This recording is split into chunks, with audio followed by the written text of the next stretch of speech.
नमस्कार, यो एभिन्यूज खबरको संकेत हो। तपाई अहिले एभिन्यूज@7 मा हुनुहुन्छ। म प्रतिमा धरेल। प्रारम्भमा मूल खबर। दल विभाजन सम्बन्धी अध्यादेश विरुद्ध अन्तरिम आदेश दिन सर्वोच्चद्वारा अस्वीकार। संवैधानिक इजलास सम्बन्धी मुद्दाको सुनवाई पनि स्थगित।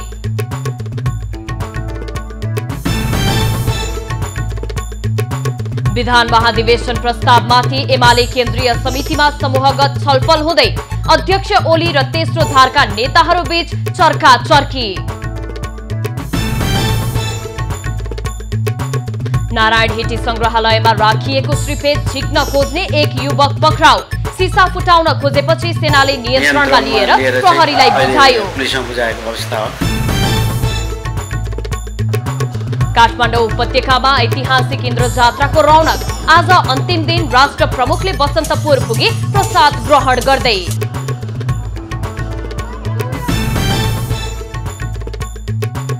धनकुटाको लेगुवा पाखरीबास सडक खण्ड हिल्लाममै मर्मतमा सम्बन्धित निकायले ध्यान नदिँदा सर्वसाधारणलाई शास्ति।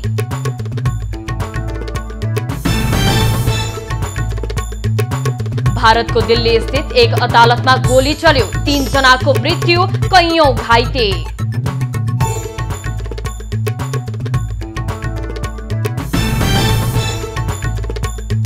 र एभरेस्ट प्रिमियर लिगको चौथो संस्करण भोलिबाट सुरु हुँदै 6 टोलीबीच प्रतिस्पर्धा। विदेशी खेलाडीको पनि उल्लेख्य सहभागिता।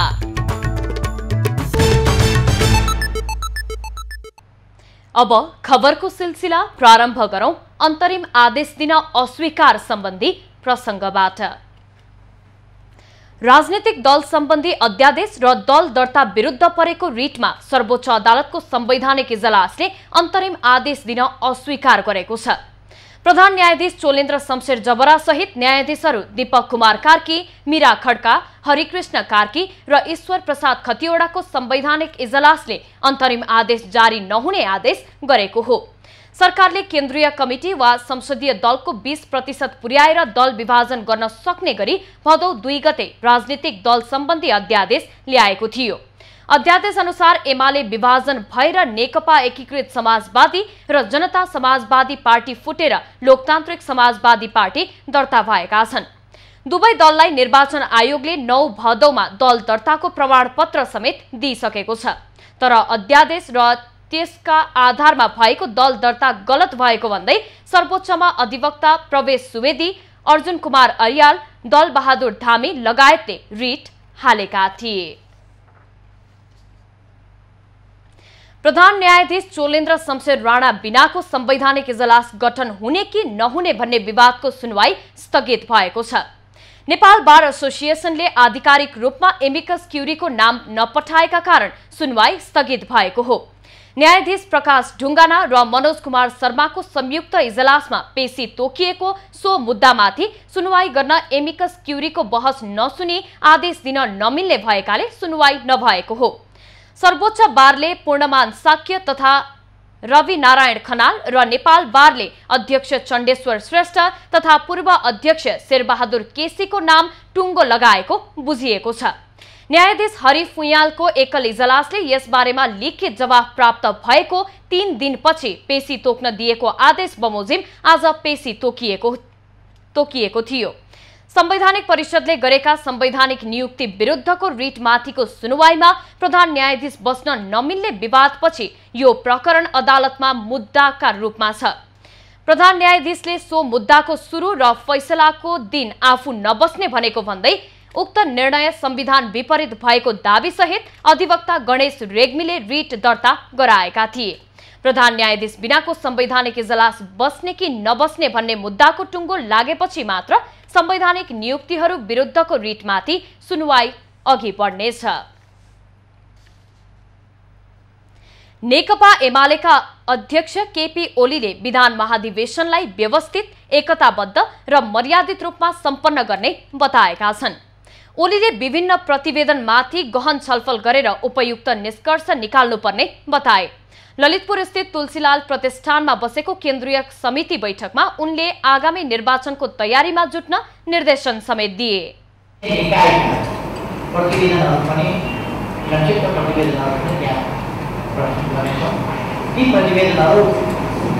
जानकारीका लागि हुनेछन् ती धेरै छलफल गरिरहनुपर्ने विषय होइन र छलफलका लागि ती जानकारीका लागि र सम्बन्धित साथीहरूले ती दस्तावेजहरूको अथवा ती प्रतिवेदनहरूको तयारी पनि गरिरहेको। बैठकमा विधान महाधिवेशनमा पेश गर्ने विभिन्न 3 प्रतिवेदन पेश भएको छ।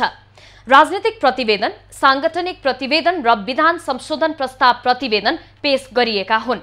प्रतिवेदनमाथि छलफल गर्न 10 वटा टोलीमा 7 वटा भौगोलिक समूह, जनसंगठनलाई हेर्ने प्रदेश, विभागीय प्रदेश र विशेष प्रदेश समूह रहेका छन्। लामो समयदेखि उत्पन्न जटिलता समाधान गर्दै 10 बुँदे समझदारीलाई पूर्ण रूपमा कार्यान्वयनको बाटोमा पार्टी उन्मुख रहेको एमाले प्रवक्ता प्रदीप गेवालीले बताए। एमालेको विधान महाधिवेशन आगामी असोज 15 देखि 17 सम्म ललितपुरको गोदावरीमा हुँदैछ।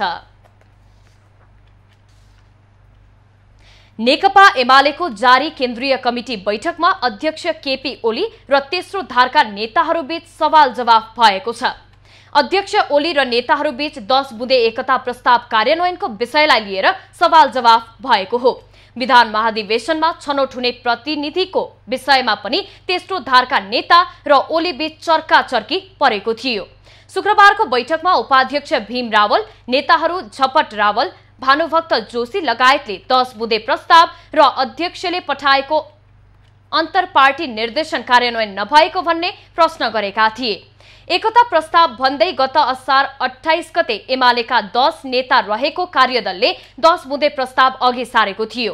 तर अध्यक्ष ओलीले तेस्रो धारका नेताहरूको माग ठाडै अस्वीकार गरेका थिए।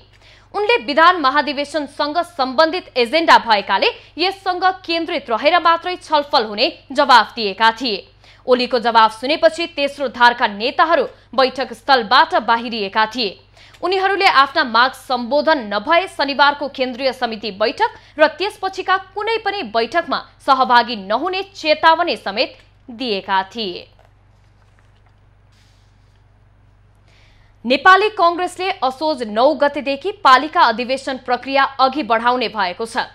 शुक्रबार बिहान सिंहदरबार स्थित संसदीय दलको कार्यालयमा बसेको पदाधिकारी तथा पूर्व पदाधिकारीको बैठकले असोज 9 गते 64 जिल्लामा पालिका अधिवेशन गर्ने र अन्य जिल्लामा पालिका अधिवेशनको प्रक्रिया सुरु गर्ने निर्णय गरेको हो। क्रियाशील सदस्यता विवाद देखिएका 13 जिल्लाको सदस्यता टुङ्गो लगाउने र अधिवेशनको प्रक्रिया सुरु गर्ने निर्णय भएको कांग्रेस प्रवक्ता विश्वप्रकाश शर्माले बताए। छिट्टै पार्टीको केन्द्रीय समिति बैठक बस्ने र कार्यतालिका अनुमोदन गर्ने समेत उनले जानकारी दिए। केन्द्रीय निर्वाचन समितिसँग समन्वय गरेर जिल्लाको साथीहरूको भावना बमोजिम केन्द्रीय प्रतिनिधिले केन्द्रीय निर्वाचन समितिसँग समन्वय गरेर टुङ्गो गर्नुहुन्छ।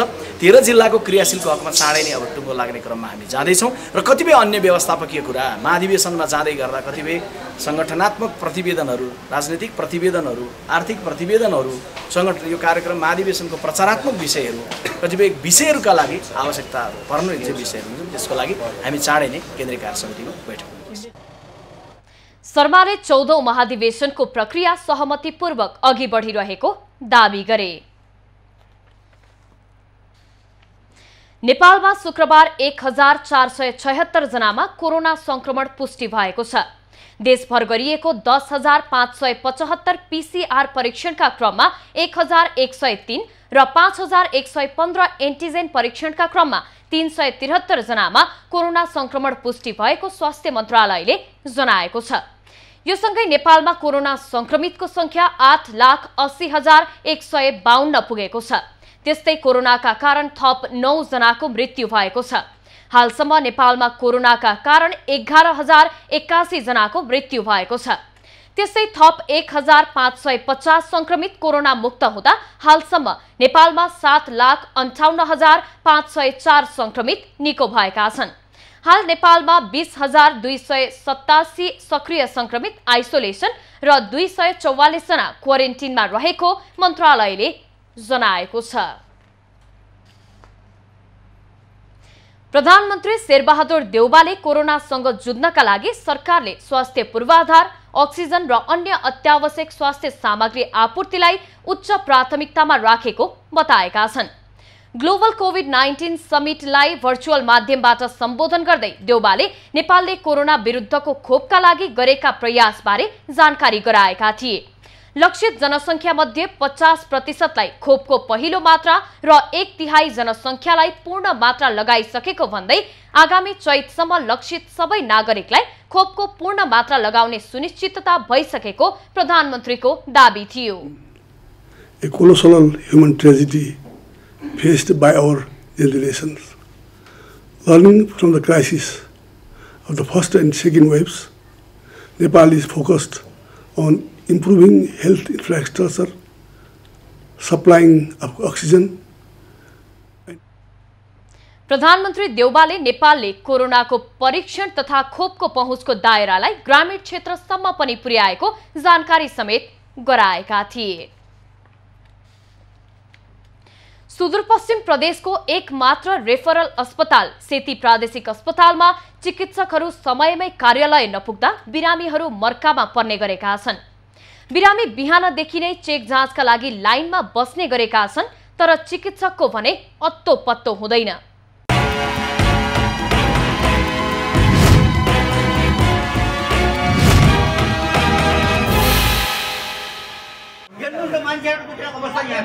यहाँ ढोका बन्द गरेर डाक्टर जाने बाहिर अब 3 बजे क्लिनिकमा आउनुहोस् भन्छ उहाँहरू आफ्नो निजी क्लिनिकमा टेन्डु खाइ बस्नुपर्छ डाक्टरहरू यहाँतिर बुझ्नु यहाँ कोही बेला कम अप्ठ्यारो परेको छ मान्छेहरूलाई।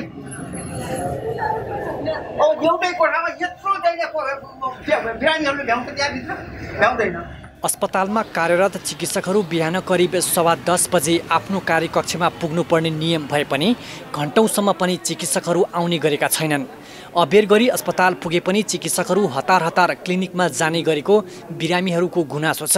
यो भिडभाड महिला पनि त्यसैमा कोचिया छ, पुरुषलाई पनि त्यसैमा कोचिया छ। टाइममा आएर डक्टरले बस्नु पर्यो। एउटै डक्टरको घरमा 100-150 जना पेसेन्ट हुन्छ भने भ्याउँछ त भ्याउँदैन नि अहिले। अस्पतालमा रहेका चिकित्सकहरूको बाहिर आफ्नै क्लिनिकहरू भएका कारण उनीहरू बाहिरै व्यस्त हुने गरेको, तर अस्पतालका बिरामीलाई वास्ता नै नगरेको बिरामीहरूको गुनासो छ। चिकित्सकहरू अस्पतालमा समयमा नपुग्दा लाइनमा बस्न समेत बिरामीहरूलाई गाह्रो हुने गरेको सेवाग्राहीको गुनासो छ। 10 बजे खुल्ने भन्छ हैन, 10 बजे खुल्नेपछि फेरि के हुन्छ 11:30 बजे आउँछ अनि त्यही गाडी 15 आधी घण्टा बस्छ नि आउँछ। अनि त्यसपछि बिरामी अब कति छ नि भिडा यत्रो भिडा भेटेको त हेर्दै हो नि त।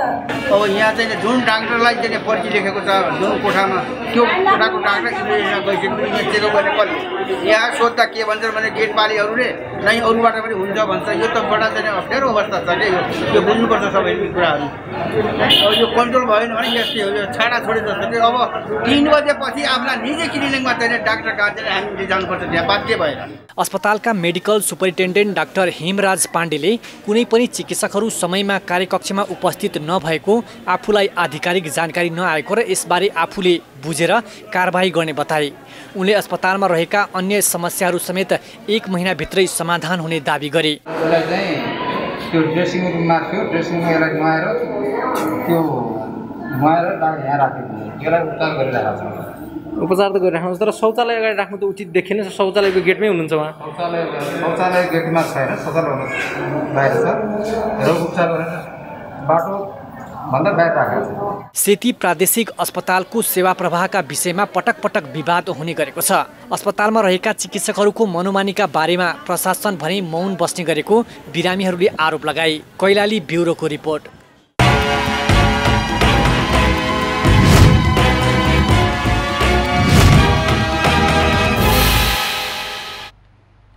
उद्योगी बसन्त चौधरीलाई हृदयघात भएको छ। उपचारकै लागि दुबईमा रहेका चौधरीलाई असहज भएपछि स्वास्थ्य जाँच गर्ने क्रममा हृदयघात भएको पुष्टि भएको हो। उनको दुबई स्थित एक अमेरिकी अस्पतालमा मुटुको शल्यक्रिया गर्ने तयारी भइरहेको बताइएको छ। चिकित्सकहरूले तत्काल ओपन हार्ट सर्जरी गर्न सुझाव दिएकाले शल्यक्रिया गर्ने तयारी भइरहेको बताइएको छ।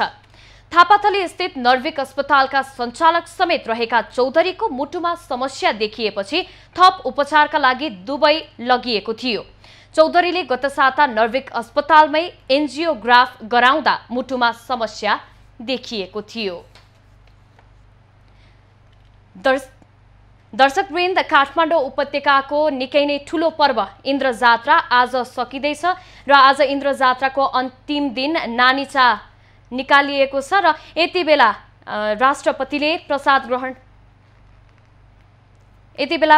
ग्रहण भइरहेको खबर हामीलाई प्राप्त भएको छ। अब लागौं इन्द्र जात्राको प्रत्यक्ष प्रसारणतर्फ।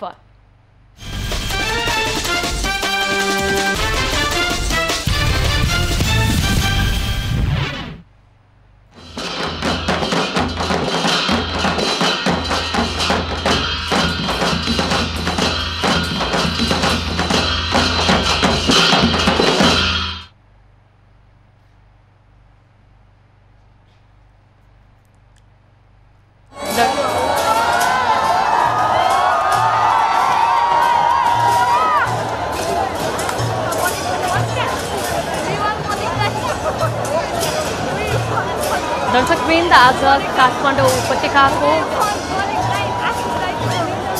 ऐतिहासिक इन्द्र जात्रा सकिँदैछ र यति बेला प्रसाद ग्रहण भइरहेको हामी देख्न सक्छौँ। दर्शकवृन्द, निकै नै हर्षोल्लासका साथ इन्द्र जात्रा सम्पन्न गरिँदैछ।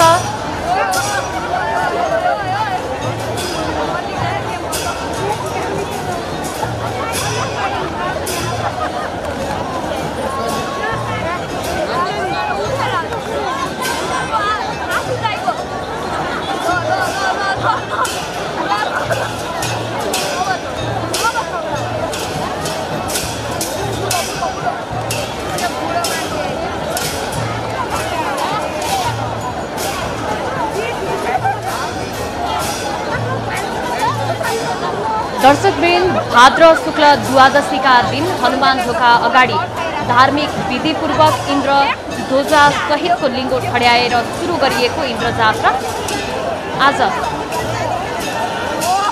आश्विन कृष्ण चतुर्थीका दिन राति लिङ्गो ढालेसँगै सकिनेछ।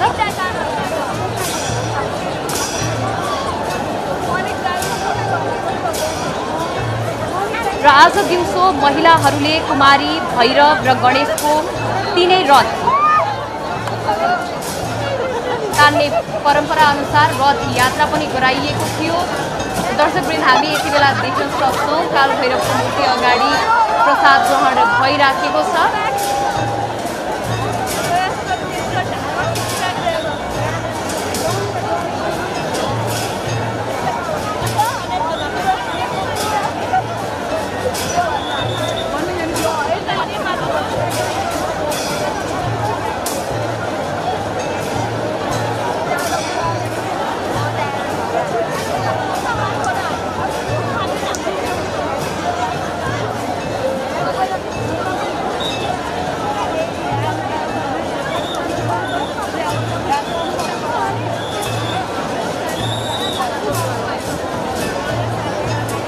अघिल्लो वर्ष कोरोना संक्रमणको जोखिमका कारण हुन नसकेको इन्द्र जात्रा पूजा गरेर मात्रै इन्द्र जात्रा स्थगित गरिएको थियो। दर्शकवृन्द, पोहोरको वर्ष र यसपालि निकै नै उल्लेख्य सहभागिताका साथ इन्द्र जात्रा मनाइएको छ र यतिखेर एकअर्कालाई ठेलमठेल गर्दै यति बेला हामीले देखिरहेका छौँ। दृश्यमा पनि दर्शकवृन्द प्रसाद ग्रहण गरिरहेका छन्।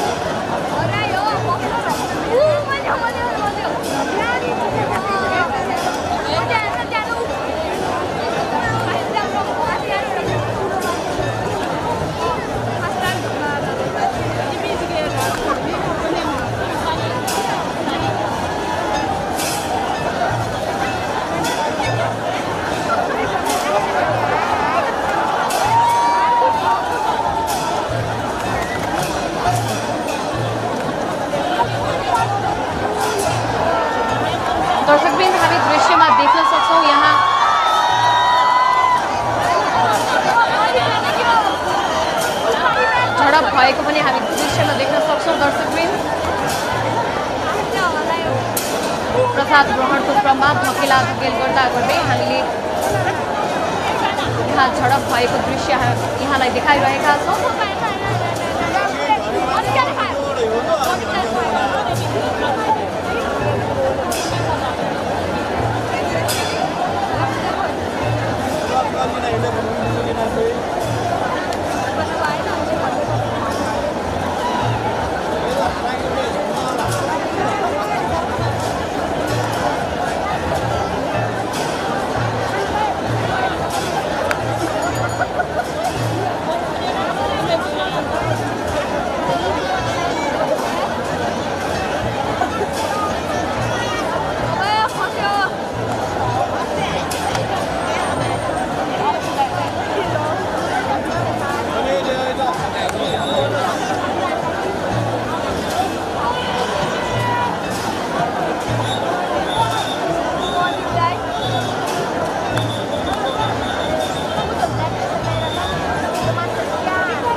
हामी दृश्यमा देख्न सक्छौँ प्रसादकै लागि भनेर घचेडा घचेड तछाड मछाड गरिरहेका छन्।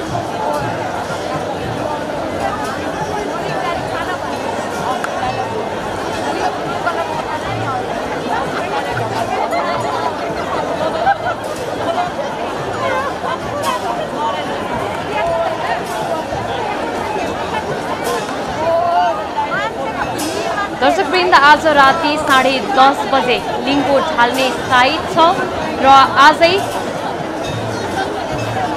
राष्ट्रपति विद्यादेवी भण्डारीले कुमारी भैरव र गणेशको दर्शन गरी प्रसाद ग्रहण गर्ने चलन अनुसार केही बेरमा प्रसाद ग्रहणका लागि त्यहाँ पुग्ने कार्यक्रम पनि रहेको छ। दर्शकवृन्द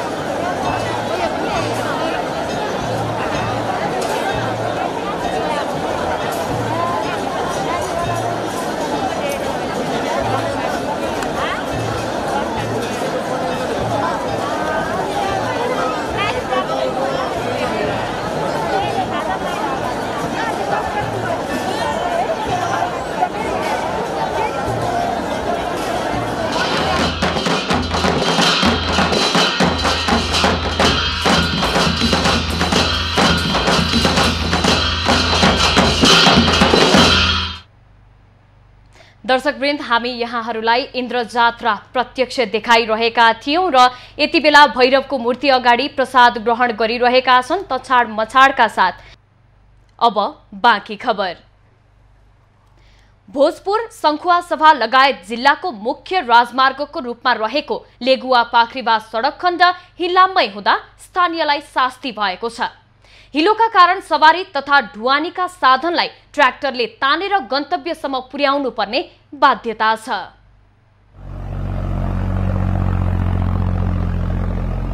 दृश्य हो लेगुवा पाखरीबास सडक खण्डको। भोजपुर संखुवासभा र धनकुटाका स्थानीयले वर्षौंदेखि यस्तै शास्ति भोग्दै आएका छन्। यो सडक भएर यात्रा गर्ने यात्रु तथा ढुवानीका साधनहरू यस स्थानमा पुगेसँगै शास्ति बेहोर्न बाध्य छन्। हिलामे सडकका कारण सवारी साधन 6 देखि 7 घण्टासम्म फस्ने गरेका छन्।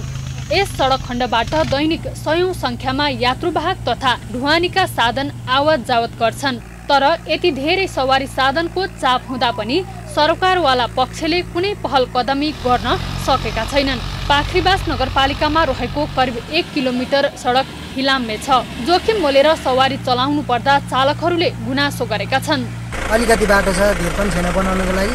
अब फेरि मेन बजारमै गर्नु पर्यो। यहाँको स्थानीय निकायले पनि चासो नलिएको पाइयो। अब ठेक्का परिसकेको भने ठेकेदारले पनि चासो नलिएको हो कि अब साह्रो समस्या छ। ठेकेदार कम्पनीले सडकको निर्माण ढिलाइ गर्दा यात्रुवाहक तथा ढुवानीका साधनहरू घण्टौंसम्म सडकको हिलोमा फस्ने गरेका छन्। ग्राभेल गरिएको सडक मर्मतका लागि भत्काइए पनि निर्माणले गति लिन सकेको छैन। भोजपुर क्षेत्रको सडक कालोपत्रे भए पनि सो क्षेत्रमा सडक निर्माणमा बेवास्ता गरिदा यहाँका जनताले शास्ति खेप्दै आएका छन्। ट्र्याक्टरले नातानी निस्किँदैन। बजार एरियामा यस्तै जहिले पनि यही हो टेन्सन। जताततै ठिक छ बाटो, यही बजार एरिया यो पाखरीबास। चाडपर्व नजिकिएसँगै यात्रुहरूको चाप झनै बढेको छ।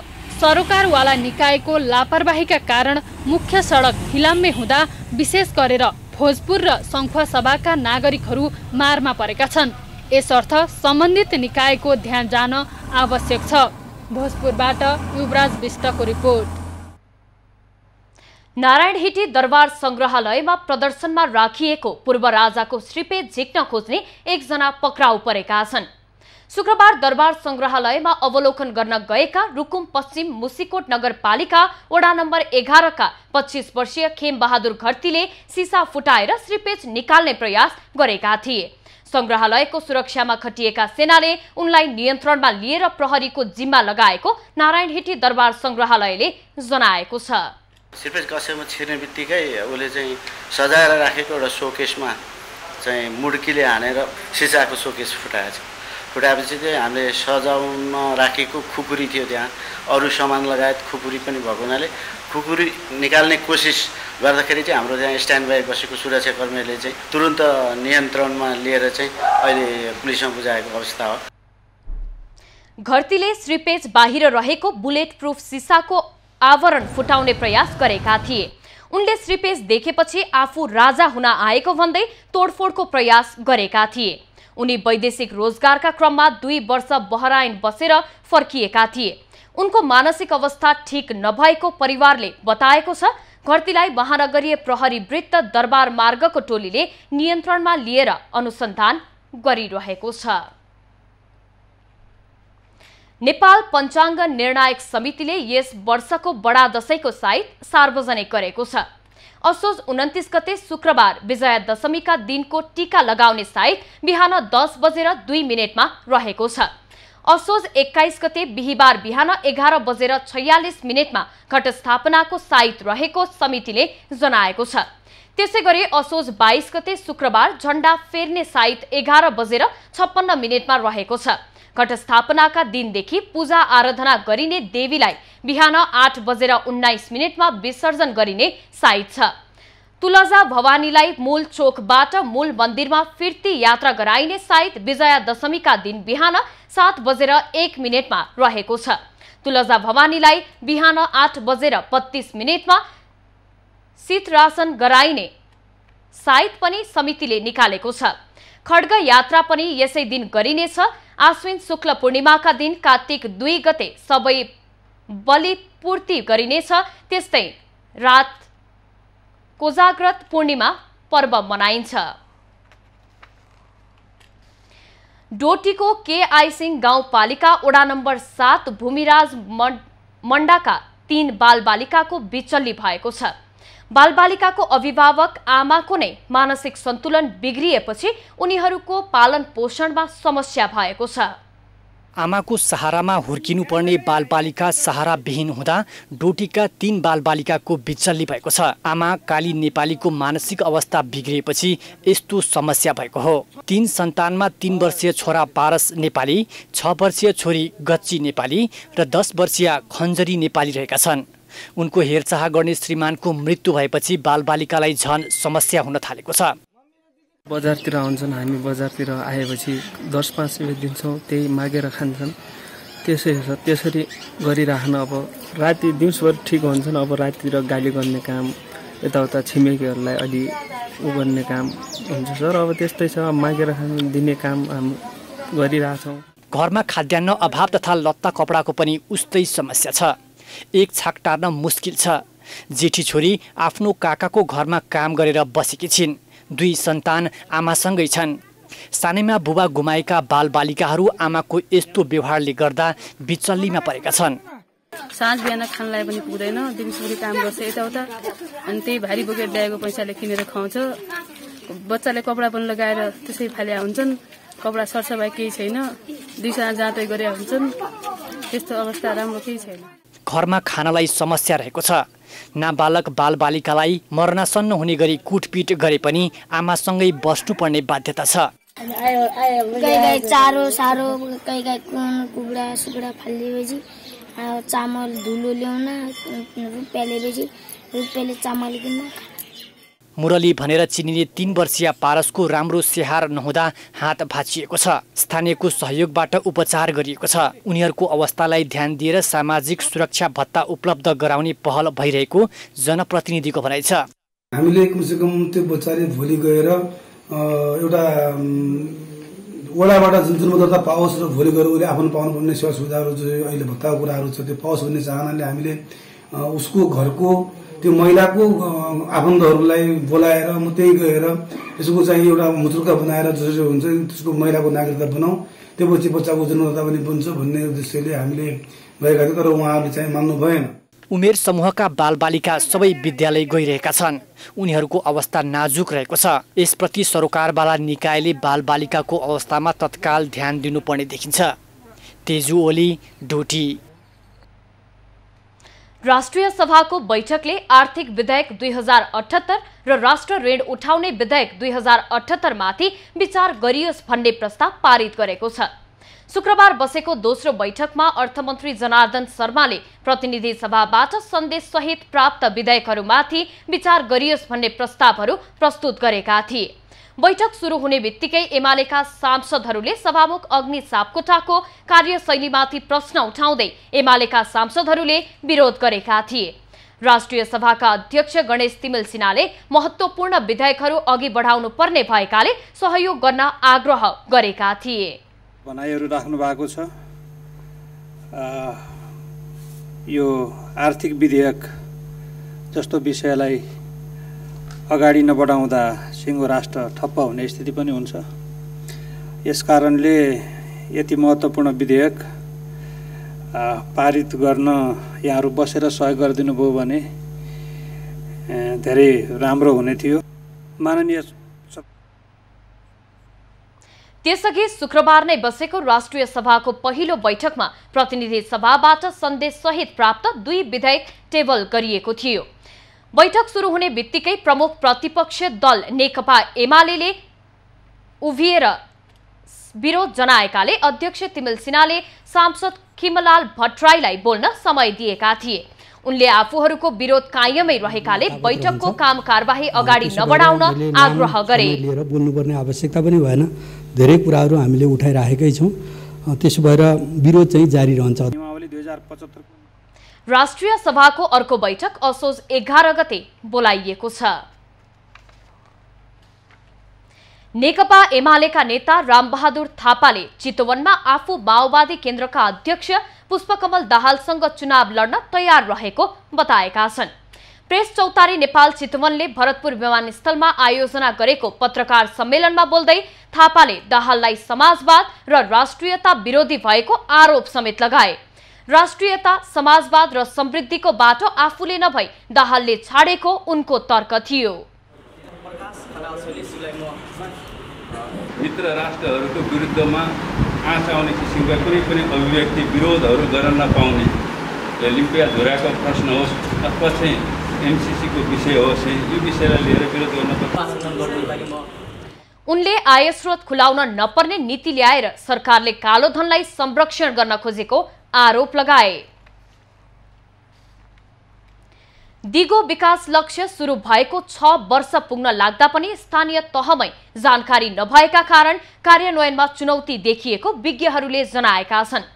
शुक्रबार महिला कानून र विकास मञ्चले काठमाडौँमा आयोजना गरेको दिगो विकास लक्ष्य कार्यान्वयनका विषयमा गरेको छलफलका क्रममा उनीहरूले दिगो विकास लक्ष्यका विषयमा राजनीतिक अपनत्व र प्रतिबद्धता नहुँदा पनि कार्यान्वयनमा समस्या भएको बताएका हुन्।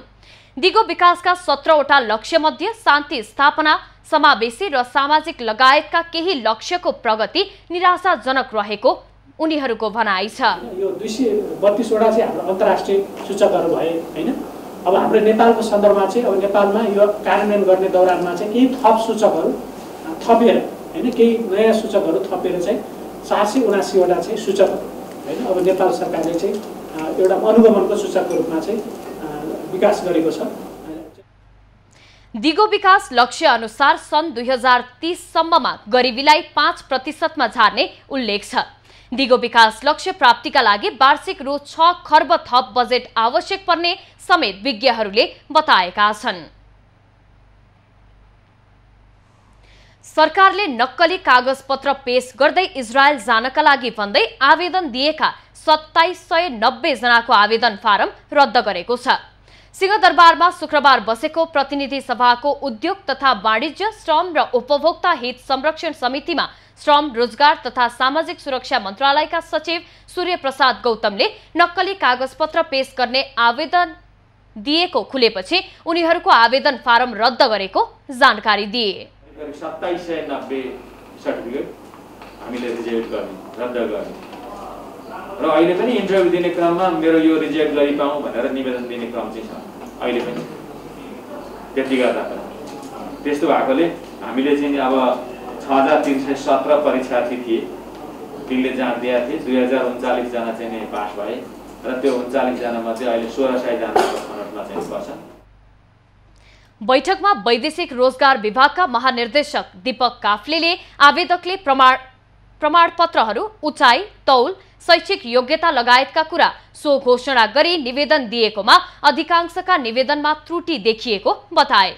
बैठकमा समिति सदस्यहरूले वैदेशिक रोजगारमा जाने कामदारबाट लिइने शुल्कभन्दा बढी रकम उठाएको गुनासो आएको भन्दै मन्त्रालय र विभागको ध्यानाकर्षण गराएका थिए।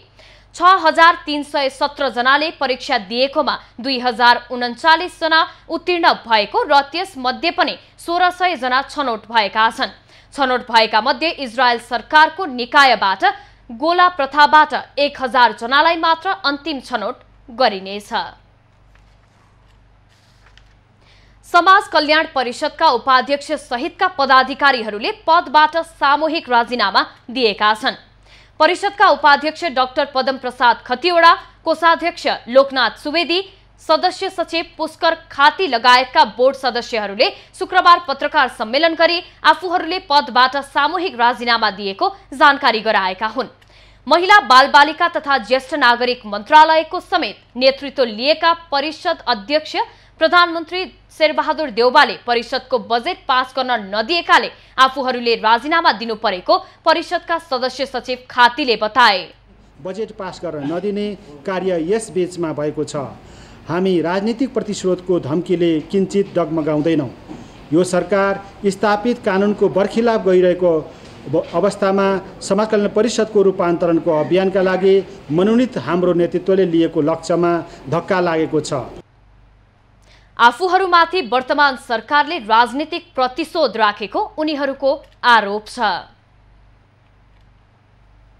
महोत्तरीको रातु खोलामा हालै आएको बाढीले विभिन्न क्षेत्रको 400 मिटर तटबन्ध कटान गरेपछि बलवा नगरपालिकाका 900 भन्दा बढी घर प्रभावित भएका छन्। घरमा 5 फिटसम्म पानी र 1 फिटसम्म खोलाले बगाएर ल्याएको लेदो माटो पसेपछि घरमा बस्ने समस्या भएको छ। महोत्तरीको बलवा नगरपालिकाका तिलगर, बर्दिया, बन्चौरी, भगवतीपुर, भलनी गाउँका बस्तीमा बाढीले बेहाल बनाएको छ। घरमा पानीसँगै बाढीमा बगेर आएको लेदो माटो 1 फिटसम्म जमेका कारण चुल्हो बाल्नै समस्या भएको छ। पशु चौपायालाई विद्यालयमा व्यवस्थापन गरेका स्थानीयले खाना खानको लागि छिमेकको शरण लिनु परेको छ। गाउँको मान्छेले कोही हित बन्छ, त्यसलाई मलाई दिन्छ खाना खान, म खाउँछु। नदिएपछि म कहीँ चाहिँ गएर खरिदेर ल्याउँछु। जो पैसा हाम्रो सँगमा छ 2 रुपियाँ 10 रुपियाँ वही खरिदेर ल्याएर म खान्छु। अरू केही छैन। हाम्रो घरमा सबै दायक छ। तिलगरकै 35 वर्षीय अन्जु मण्डलको घरमा रातु खोलामा आएको बाढीले क्षति पुर्याएपछि उनले बालबच्चा सहित गाउँकै विद्यालयमा शरण लिएकी छन्। घरमा भएको अन्न पनि बाढीले बगाएपछि बालबच्चालाई कसरी पाल्ने भन्ने चिन्ताले सताएको छ। बाहिर घर दहलै हमरा सबके अलै आधा किलो के चूड़ा देलकै, दाल बुट देलकै, चीनी देलकै, मुरही देलकै। वह खा के धियापुता के काल फरा खा लिए। अभी केनो के दूध काट के अपन धियापुता के पाल लिए, खियाबी लिए।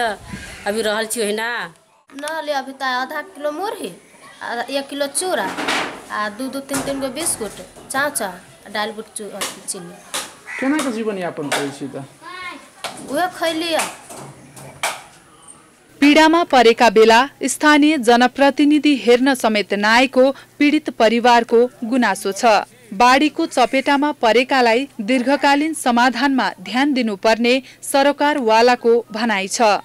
स्थानीय सरकारले जतिजनाको यहाँ क्षतिपूर्ति भएको छ उनीहरूलाई सबको रेकर्ड राखेर यिनीहरूलाई कम्तीमा 1 महिनाको खर्च त दिनु पर्यो नि जनतालाई, तब न केही उनीहरूले आफ्नो उपाय गर्छ, कमाउँछ, यताबाट सरसापले लिन्छ, किनबेच गर्छ, यी चाहिँ दिनु पर्यो के यहाँ राहत दिनु पर्यो, पैसा चामल दाल दिनु पर्यो, पैसा पनि दिनु पर्यो।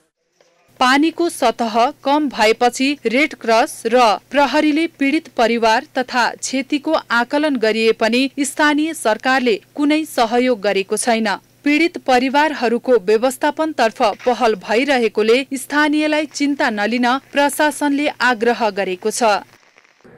पूर्ण घर क्षति भएका व्यक्तिहरू जो घरमा बस्न सक्दैनन् उनीहरूलाई चाहिँ हामी सरकारले तोकेको मापदण्डको राहत उपलब्ध गराउँछौँ। अरू आपतकालीन राहतहरू चाहिँ स्थानीय पालिकाहरूले उपलब्ध गराइरहेछन्, खाद्यान्नहरूको लगायतको, त्यो चाहिँ हामी गर्दैनौँ। हामीले चाहिँ घर भत्केकाहरूलाई सामान्य मर्मतको लागि तोकेको मापदण्डको आधारमा हामी त्यो तयारीमा छौँ, त्यो हामी उपलब्ध गराउँछौँ। बाढीले गाउँ जाने बाटो चारैतिरबाट कटान गरेपछि स्थानीयलाई आवत जावतमा समेत समस्या भएको छ। पानी पर्ने क्रम नरोकिएकाले कुनै पनि बेला विपद आउन सक्ने चिन्ता स्थानीयमा देखिएको छ। महोत्तरीबाट कमलेश मण्डलको रिपोर्ट। अब पालो एभिन्यूज एट बिजनेसको।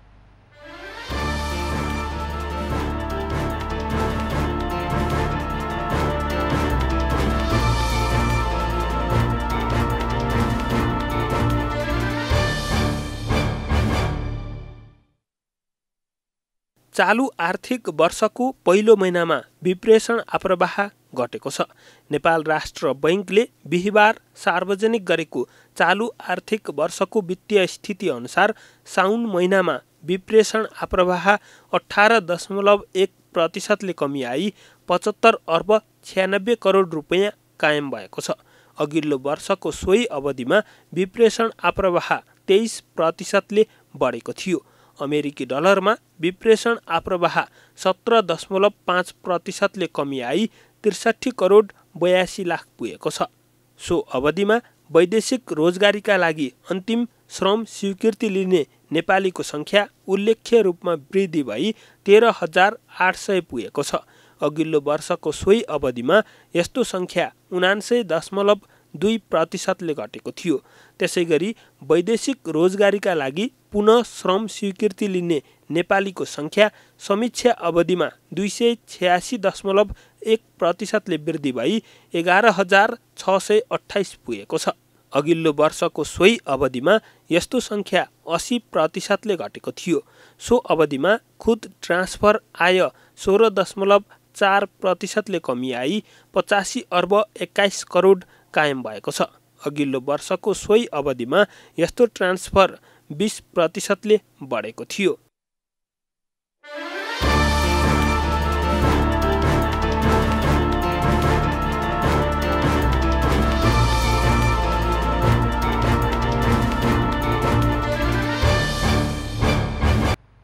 अब पालो एभिन्यूज एट स्पोर्ट्सको।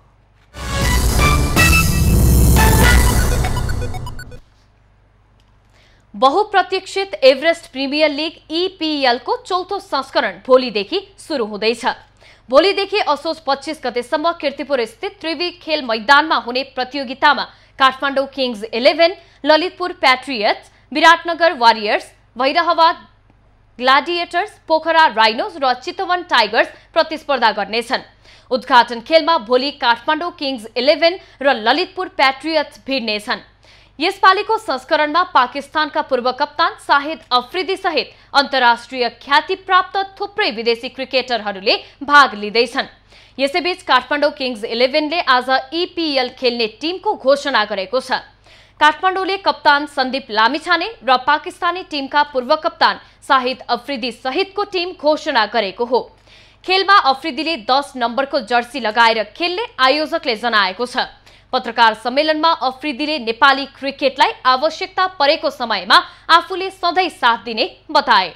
आफू केवल क्रिकेट खेल्न मात्र नभएर नेपाल र पाकिस्तान बीचको मित्रवत सम्बन्धलाई प्रगाढ बनाउन समेत आएको अफ्रिदीले बताए। Nepal, beautiful country. and I think whenever Nepal cricket need me, I will definitely come. त्यस्तै काठमाडौँ किङ्स 11 का कप्तान सन्दीप लामिछानेले आफ्नो टिम EPL का लागि तयारी रहेको र टिम उत्कृष्ट रहेको बताए।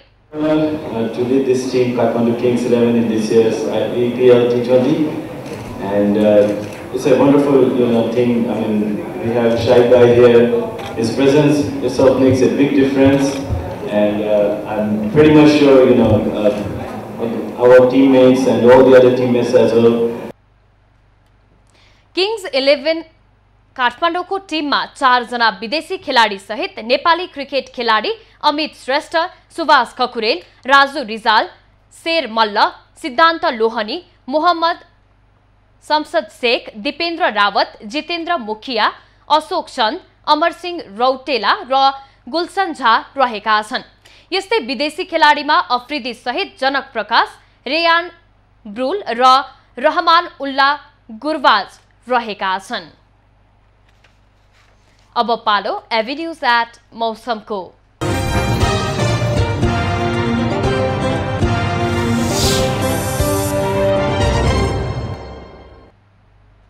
पछिल्लो 24 घण्टामा देशभरको मौसममा बदली भई दिपायल, डडेलधुरा, जोमसोम लगायतका स्थानमा वर्षा भयो।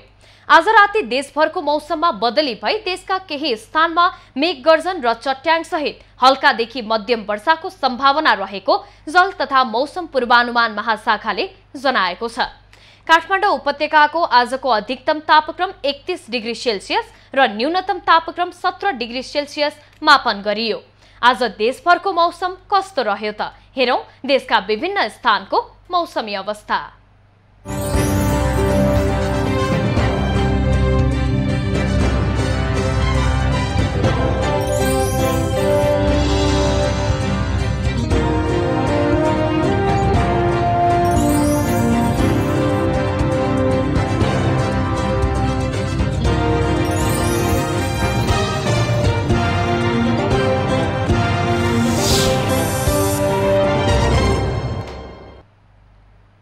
अहिलेलाई खबरको क्रम यति नै। एभिन्यूज खबरका यी सहित अन्य विस्तृत खबरका लागि www.avenews.tv लग अन गर्न सक्नुहुनेछ।